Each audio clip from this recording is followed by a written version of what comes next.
दोस्तों, जून का महीना था। एक लड़का विनोद अपने बाइक से जाता है दूसरे गांव किसी काम से। उस काम को निपटाते हुए लगभग दोपहर का वक्त हो जाता है।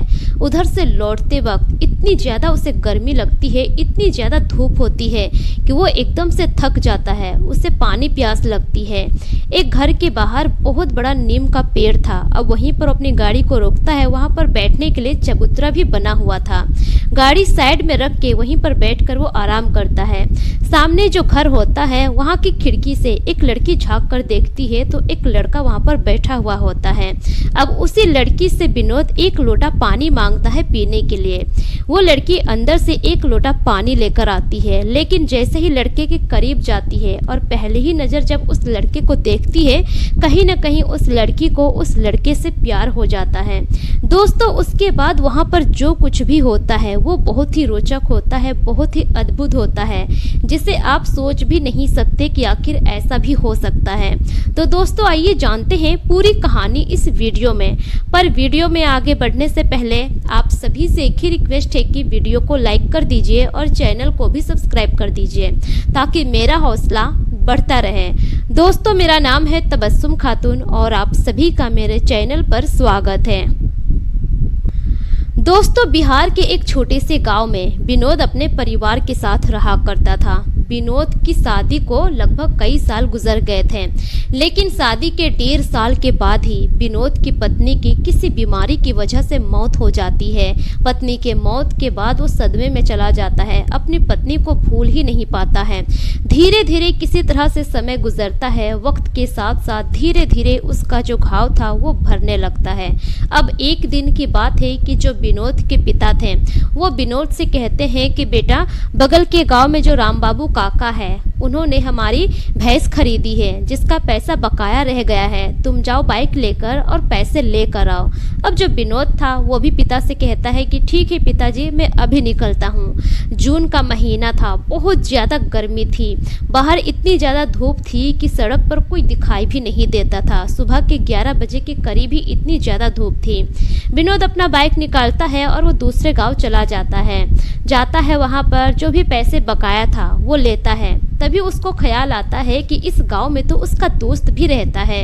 अब वो अपने दोस्त के घर चला जाता है। नाम पूछते पूछते जब अपने दोस्त के घर पहुंचता है तो पता चलता है कि उसका दोस्त तो गांव में है ही नहीं, वो तो शहर चला गया है काम करने के लिए और वो वहीं पर रहता है। अब इसी तरह से धीरे धीरे लगभग दोपहर का वक्त हो गया था। वो बाइक घुमाता है और उधर से लौटता है, लेकिन सड़क पर इतनी ज़्यादा धूप थी, गर्मी इतनी ज़्यादा पड़ रही थी कि वो परेशान हो जाता है। उसकी बाइक की जो सीट थी वो एकदम तप रही थी गर्म से। अब सामने जाते ही देखता है कि सड़क के किनारे एक नीम का बहुत बड़ा विशाल पेड़ है। वहाँ पर ठंड भी काफ़ी अच्छा था। अब अपनी बाइक को वहीं पर रोकता है और वहाँ पर एक चबूतरा बना हुआ था, उस पर बैठ जाता है। अब उस नीम के पेड़ के पास एक छोटा सा घर भी होता है। उस घर में एक बूढ़ी अम्मा रहा करती थी अपनी बेटी पार्वती के साथ। विनोद उस चबूतरे पर बैठता है। थोड़ी ही देर के बाद उसको अच्छा लगने लगता है क्योंकि ठंडी ठंडी हवा चल रही थी।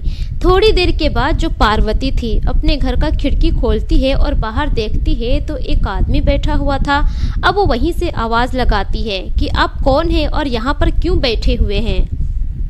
पार्वती को देखकर विनोद थोड़ा सा मुस्कुराता है, लेकिन वो मौन रहता है। फिर थोड़ी देर के बाद वो कहता है कि मैडम, बस मैं एक राहगीर हूँ, गर्मी बहुत ज़्यादा पड़ रही है, बस इसलिए मैं यहाँ पर बैठा हूँ, कुछ देर आराम करूँगा फिर मैं चला जाऊँगा। अब इतना वो कहता है, उसके बाद वो मुड़ जाता है। उधर जो पार्वती थी वो जाने लगती है, लेकिन थोड़ी ही देर के बाद फिर से विनोद आवाज़ लगाता है और कहता है कि मैडम, मैं माफ़ी चाहता हूँ, क्या आप मेरी थोड़ी मदद कर सकती है? मुझे पानी बहुत ज़्यादा प्यास लगी है पानी की, क्या आप मुझे एक लोटा पानी दे सकती है? अब जो पार्वती थी कुछ नहीं बोलती है, हाँ में सर हिलाती है और घर के अंदर चली जाती है। एक लोटा पानी निकाल कर लाती है, लेकिन जो पार्वती की माँ थी वो उसे देख लेती है पानी लाते हुए। अब वो पूछती है कि ये पानी तुम किसके लिए ले जा रही हो? पार्वती कहती है कि माँ, बाहर एक आदमी बैठा हुआ है, उसे पानी प्यास लगी है और वो पानी मांग रहा है। पार्वती की माँ कहती है कि बेटा, बाहर तो बहुत ज़्यादा धूप है, तुम उस आदमी को कहो कि आकर बरामदे में आराम कर ले और उन्हें तुम पानी पिला दो। उसके बाद पार्वती जाती है, एक लोटा पानी देती है और कहती है कि अगर आपको आराम करना है तो आइए बरामदे में लेटकर आराम कर लीजिए, वहाँ पर हवा बहुत ही अच्छी आती है। इस बात को जब विनोद सुनता है तो खुश हो जाता है। वो जाता है बरामदे में, पार्वती की जो माँ होती है एक खटिया लगा देती है और एक तकिया देती है। अब जो विनोद था वहीं पर लेट जाता है। थोड़ी ही देर के बाद इतनी ठंडी ठंडी हवा वहाँ पर चलने लगती है कि विनोद गहरी नींद में चला जाता है। धीरे धीरे ऐसे ही समय गुजरता है। शाम के लगभग 7:30 बजे के करीब विनोद की आंखें खुलती है। जब उसकी आंखें खुलती है और अपना फ़ोन देखता है तो अनगिनत उसके पापा के मिस कॉल थे। विनोद एकदम से हैरान हो जाता है। उसी वक्त अपने पापा को फ़ोन करता है और फ़ोन करके कहता है कि पिताजी मुझे माफ़ कर दीजिए, दरअसल मेरा फ़ोन कब साइलेंट में हो गया मुझे पता ही नहीं चला। उसके पिता कहते हैं कि बेटा मुझे तुम्हारी फ़िक्र हो गई थी, इसी वजह से मैंने तुम्हें इतना फ़ोन किया। उसके पिता कहते हैं कि अब तो रात काफ़ी हो गई है, तुम घर कैसे आओगे? बाहर में तो बहुत ज़्यादा जंगल है बीच रास्ते में, उस रास्ते से आना सही नहीं है। ऐसा करो कि तुम्हारा कोई दोस्त यार है उस गांव में तो तुम वहीं पर रुक जाओ, कल सवेरे तुम वहां से निकलना। अब जो विनोद था वो कहता है कि पिताजी यहाँ पर मेरा तो कोई ऐसा जान पहचान का नहीं है, तो मैं यहाँ पर कैसे रुक सकता हूँ और किसके घर में रुकूंगा? तब विनोद के पापा कहते हैं कि बेटा वहाँ पर एक मदन काका का घर है ना, तुम उनके ही घर में चले जाओ। अब इधर विनोद कहता है कि ठीक है पापा, मैं ढूंढता हूँ उनका घर कहाँ पे है। इतना कहकर वो फ़ोन रख देता है। लेकिन विनोद की बातें पार्वती और उसकी माँ सुन लेती है। पार्वती की माँ आती है उसके पास और कहती है कि बेटा तुम ये क्या कह रहे हो, मेरा घर होते हुए तुम किसी और के घर क्यों जाओगे, और तुम्हें घर ढूंढने की ज़रूरत नहीं है, तुम चाहो तो यहाँ पर रात गुजार सकते हो। विनोद कहता है कि अम्मा जी आप इतनी मेरी फिक्र क्यों कर रही हैं और आप मुझ पर इतना मेहरबान क्यों हैं? तब जाकर अम्मा जी कहती है कि बेटा तुम्हें देखकर लगता है कि तुम एक अच्छे और संस्कारी घर से हो, तुम बहुत ही अच्छे लड़के हो। वैसे तो मेरे घर में कभी कोई अतिथि नहीं आते हैं, अगर आज तुम आए हो तो मेरे घर में ही रुक जाओ, हमें कोई दिक्कत नहीं है। अब जो विनोद था वो मान लेता है। उसके बाद दोनों माँ बेटी मिलकर खाना बनाते हैं। 2 तरह की सब्जियां होती है, चावल रोटी, सभी बैठकर खाना खाते हैं। खाना खाने के ही दौरान विनोद अपनी सारी कहानी बताता है, वो काम क्या करता है, परिवार में कौन कौन है। उसके बाद वो अपनी वो आप बीती भी सुनाता है कि उसकी शादी हुई थी और 1.5 साल के बाद ही उसकी पत्नी मर गई। जब यह बात पार्वती सुनती है तो थोड़ा वो उदास हो जाती है, क्योंकि पार्वती जब उससे पहली बार देखी थी उसी पहली नज़र से ही पार्वती को विनोद अच्छा लगने लगा था। विनोद पूछता है पार्वती और उसके माँ से उसके बारे में। अब जो पार्वती की माँ थी वो अपने बारे में बताती है कि मेरे पति की मौत बहुत पहले हो गई, मैं इस घर में अपनी बेटी के साथ ही रहती हूँ। मेरी बेटी की शादी हुई थी, लेकिन इसकी शादी के 2 साल के बाद ही इसके पति की मौत हो गई। पति के मौत के बाद इसके ससुराल वाले इसे ताना देने लगे और कुछ वक्त के बाद इसे घर से निकाल दिए। तभी से मेरी बेटी मेरे साथ रहती है। मेरे घर में कोई रिश्तेदार नहीं आता है, कोई अतिथि नहीं आते हैं, लेकिन बेटा आज इत्तेफाक से तुम आए हो, हमें बहुत अच्छा लगा। अब इसी तरह से सभी बातचीत करते हैं। उसके बाद उसी खटिया में फिर से जाकर विनोद लेट जाता है, लेकिन उस रात सारी रात विनोद को नींद नहीं आती है। इधर से उधर वो करवटें बदलते रह जाता है। उसकी आंखों में सिर्फ पार्वती का ही चेहरा आ रहा था। उसकी पत्नी के मौत के बाद पहली बार वैसी फीलिंग पार्वती के लिए उसके दिल में हुई थी। अब इसी तरह से धीरे धीरे अगला दिन निकल आता है। अगले दिन सुबह सुबह के वक्त विनोद तैयार होता है। जाते वक्त पार्वती की माँ के हाथ में 2000 रुपये थमाता है। पार्वती की माँ लेने से इनकार कर देती है, लेकिन विनोद कहता है कि अम्मा जी आपने मेरी बहुत खिदमत की है, इतना सेवा तो कोई अपनों के लिए भी नहीं करता है जितना कि आपने किया है। ये 2000 रुपये रख लीजिए, राशन पानी लाने में आपके काम आ जाएंगे। लेकिन वो लेने से इनकार कर रही थी। जब विनोद जिद करता है तो वो रख लेती है। जाते वक्त विनोद कहता है कि अम्मा जी अगर आप लोग सामने कसबाहे के पास कभी आइएगा तो आप मेरे घर जरूर आइएगा। विनोद एड्रेस दे देता है। पार्वती की माँ कहती है कि ठीक है बेटा मैं ज़रूर आऊँगी। विनोद घर जाता है। घर जाने के बाद उसके पिता पूछते हैं कि बेटा तुम रात को कहाँ रुके थे। उसके बाद विनोद सारी बातें बताता है पार्वती और उसकी माँ के बारे में। विनोद के पापा कहते हैं कि बेटा ऐसे लोग बहुत ही किस्मत से मिलते हैं, बहुत ही भले लोग रहे होंगे। अब 2 दिन के बाद पार्वती और उसकी माँ उसी कसवाहे के पास जाती है किसी काम से। उन दोनों को कोई खरीदारी करनी थी। तभी पार्वती अपनी माँ से कहती है कि माँ चलो ना विनोद के घर जाते हैं, उसने तो एड्रेस दिया है ना। अब उसकी माँ कहती है कि ठीक है बेटा चलो मिलकर आते हैं।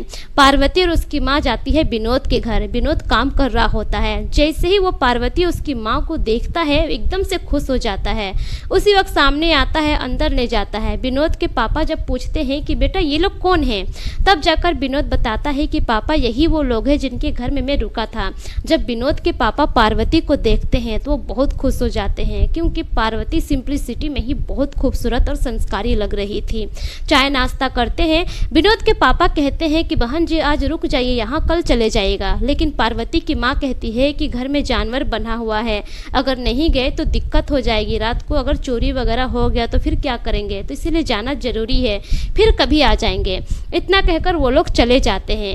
उन लोगों के जाने के बाद इधर जो विनोद के पिता थे, विनोद से कहते हैं कि बेटा ये जो लड़की है पार्वती तुम्हें कैसी लगती है। अब जो विनोद था वो कहता है कि पिताजी वो लड़की बहुत अच्छी है, बहुत संस्कारी है और उसके लहजे में बहुत ही ज़्यादा मिठास है। विनोद के पापा कहते हैं कि अगर ऐसी बात है तो बेटा मैं चाहता हूँ कि उस लड़की से तुम शादी कर लो, बताओ रिश्ते की बात करे क्या। अब जो विनोद था वो भी हाँ कह देता है।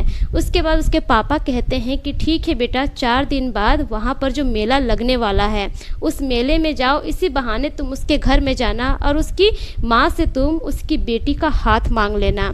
अब जब विनोद के पापा से ही परमिशन मिल गई थी, 4 दिन के बाद उस गांव में मेला लगता है। सुबह सुबह के वक्त विनोद तैयार होता है, अच्छा सा शर्ट पहनता है, अच्छे से तैयार होकर अपना बाइक लेकर निकलता है और पहुंच जाता है लगभग दिन के 11:30 बजे के करीब पार्वती के घर।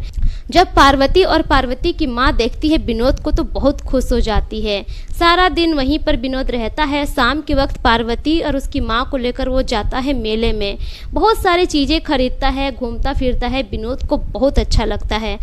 जब रात को सभी घर पहुंचते हैं तो विनोद फिर से बरामदे में उसी खटिये में लेटा हुआ था। तभी जो पार्वती थी एक कटोरे में पानी लेकर बाहर निकलती है। शायद वो जानवर को पानी देने के लिए निकली हुई थी। तभी विनोद पार्वती को अपने पास बुलाता है और पार्वती से कहता है कि पार्वती देखो मैं इधर उधर की बातें नहीं करूँगा, ना ही तुमको मैं बातों में घुमाऊँगा। मैं तुमसे सीधे कहना चाहता हूँ पार्वती, जब से मैं तुम्हें देखा हूँ मैं तुम्हें पसंद करने लगा हूँ और मैं तुम्हें अपनी जीवन साथी बनाना चाहता हूँ। जब इस बात को पार्वती सुनती है तो मुस्कुरा देती है और मुस्कुराते हुए वहाँ से अंदर चली जाती है। अब पार्वती की मुस्कुराहट में ही उसकी हाँ छुपी हुई थी। यह बात विनोद अच्छे से समझ जाता है। धीरे धीरे अगला दिन निकलता है। जब अगला दिन निकलता है तो विनोद रेडी होता है और फिर जाता है पार्वती की माँ के पास और पार्वती की माँ से कहता है कि अम्मा जी मैं आपकी बेटी को पसंद करने लगा हूँ, क्या आप अपनी बेटी की शादी मुझसे करवाएंगे। जब यह बात पार्वती की माँ सुनती है तो हैरान रह जाती है। वो कहती है कि बेटा तुम मजाक तो नहीं कर रहे हो ना। विनोद कहता है कि नहीं अम्मा जी मैं मजाक नहीं कर रहा हूँ। पार्वती मेरे पापा को भी पसंद है, मेरे पापा इसे अपने घर की बहू बनाना चाहते हैं, मैं भी पार्वती को पसंद करता हूँ। अब उसी वक्त उसकी माँ भी हाँ कह देती है। विनोद अपने घर चला जाता है, लेकिन धीरे धीरे यह बात उसके पूरे गांव में फैल जाती है। अब सभी औरतें यही कहने लगती है कि इसकी किस्मत कितनी अच्छी है, एक तो विधवा है, ऊपर से दोबारा शादी हो रही है और इतना अच्छा लड़का, इतना अच्छा घर मिल गया है। सभी लोग तरह तरह की बातें करने लगते हैं। उसके 1 हफ्ते के बाद ही सिंपलिसिटी में एक मंदिर में दोनों की शादी हो जाती है और पार्वती विदा होकर विनोद के घर चली जाती है। आज पार्वती विनोद के साथ एक हंसी खुशी जिंदगी गुजार रही है। तो दोस्तों ये रही पार्वती और विनोद की कहानी। आप लोगों को ये कहानी कैसी लगी अपने अपनी राय कमेंट सेक्शन में ज़रूर दीजिए और ज़रा भी अच्छी लगी तो अपने दोस्तों और रिश्तेदारों के साथ ज़रूर शेयर कीजिए। दोस्तों यह एक सच्ची घटना से प्रेरित काल्पनिक कहानी है। इस कहानी में सभी पात्र के नाम बदल दिए गए हैं।